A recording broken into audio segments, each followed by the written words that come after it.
Баршаларыңызға қайырлы күн, сүйікті көрермендерім, каналыма қош келдіңіздер. Бүгін сіздерге Корея елінің әйгілі тағамдарының бірі пигоди жасайтын боламыз. Өте дәмді және де тойымды тағамдардың бірі.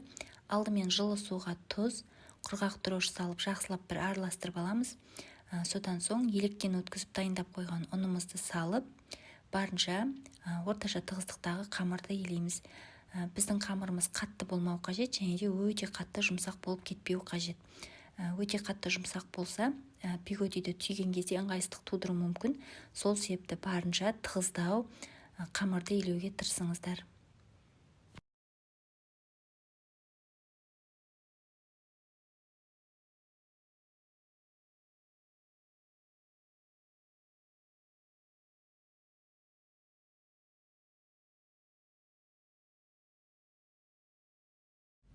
Қамырымыздың басы бірге бастаған кезде үстіне шамамен 2 ас қасықтай сұйық май құямыз. Видеода сұйық май қосқан кезім өкінішке орай түспей қалған екен.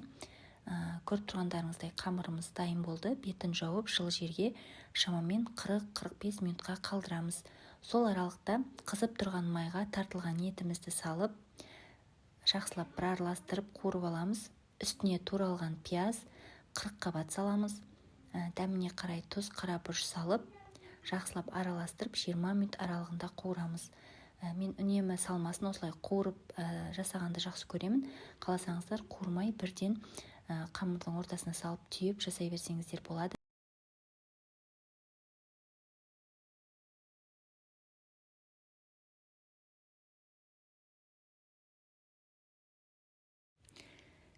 Көріп тұрғандарыңыздай біздің қамырымыз әдемі болып көтерілді. Енді осы қамырды кішкентай бөліктерге бөлеміз. Біздің қамырымыз ашыған қамыр болғандықтан қолға жабысуы мүмкін. Енді осы қамырды шамамен 70-80 граммнан бөліп алсаңыздар жеткілікті. Мен көз мөлшерімен бөлдім. Егер сіздер қаласаңыздар 70-80 граммнан өлшеп алсаңыздар болады. Және де қамырды бөліктерге бөліп болғаннан соң бетін жауып тағы 10 минутқа тындырып қоюды ұмытпаңыздар. Құрметті көрермендер, рецепт ұнап жатса, пайдалы болып жатса, каналға тіркеліп, лайк басып отыруды ұмытпаңыздар.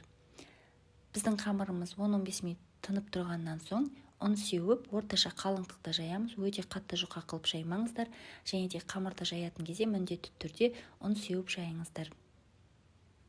Қамырды жайып болғаннан соң жаңағы дайындап қойған салмамызды шамамен 1,5-2 ас қасықтан салып, осы видеода көрсетілгендей етіп қамырымызды түйіп шығамыз. Сіздерге түсінікті болу үшін қазір видео барысында көрсететін боламын. Қамырымыздың бас жағын біріктіріп, екі жағын ішке қарай қайыра отыра пигодиді түйіп шығамыз. Бір жасап үйреніп алсаңыздар, негізі түйу тәсілі өте оңай. Жай ғана екі жағын ішке қарай қайыра отыра түйіп шығамыз. Қазір түсінікті болу үшін тағы да біреуін сіздерге көрсетемін.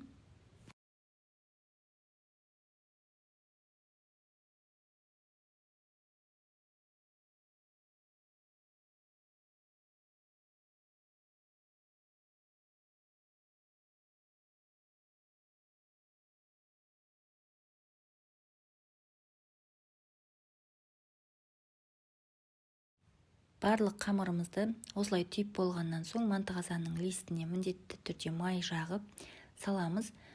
Қайнап тұрған суда шамамен 30-35 минут аралығында пісіріп аламыз.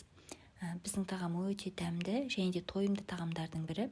Рецепт ұнаса, видеоны соңына дейін қараған болсаңыздар, рецепті сақтап алып жасап көріңіздер. Сіздерге, сіздердің отбасыларыңызға ұнайды деген ойдамын.